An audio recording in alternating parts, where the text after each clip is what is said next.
യുഎഇയിലും വിപുലമായ പരിപാടികളോടെയാണ് ഇന്ത്യയുടെ 65ാമത് റിപ്പബ്ലിക് ദിനം ആചരിച്ചത്.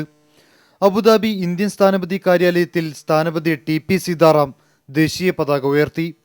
Indian school, Indian social and cultural centre, മറ്റ് സ്കൂളുകൾ എന്നിവിടങ്ങളിലും ആഘോഷ ചടങ്ങുകൾ നടന്നു.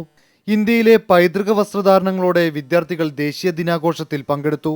ദുബായ് ഇന്ത്യൻ കോൺസുലേറ്റിലും ഇന്ത്യൻ സ്കൂളിലും നടന്ന ചടങ്ങുകളിൽ കോൺസുലർ ജനറൽ അനുരാഗ് ഭൂഷൺ ദേശീയ പതാക ഉയർത്തി. തുടർന്ന് കോൺസുലർ ജനറൽ രാഷ്ട്രപതിയുടെ റിപ്പബ്ലിക് സന്ദേശം വായിച്ചു.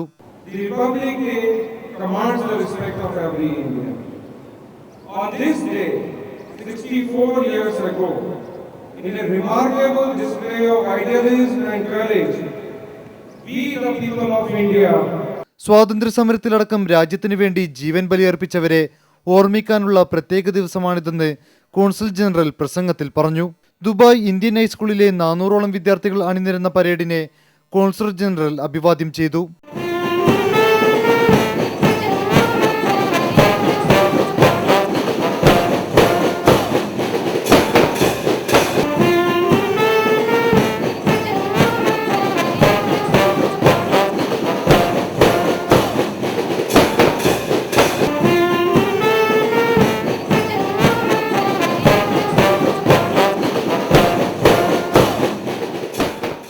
തുടർന്ന് ദേശഭക്തി നിറഞ്ഞ നിരവധി കലാപരിപാടികളുമായി വിവിധ ക്ലാസുകളിലെ വിദ്യാർത്ഥികൾ അണിനിരന്നു.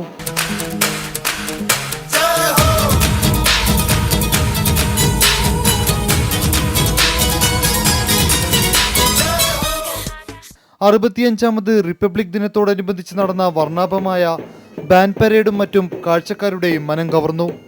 ക്യാമറമാൻ റഫീഖ് അരുമ്പലിനോടൊപ്പം സുമിത് നായർ, ജീവൻ ന്യൂസ്, ദുബായ്.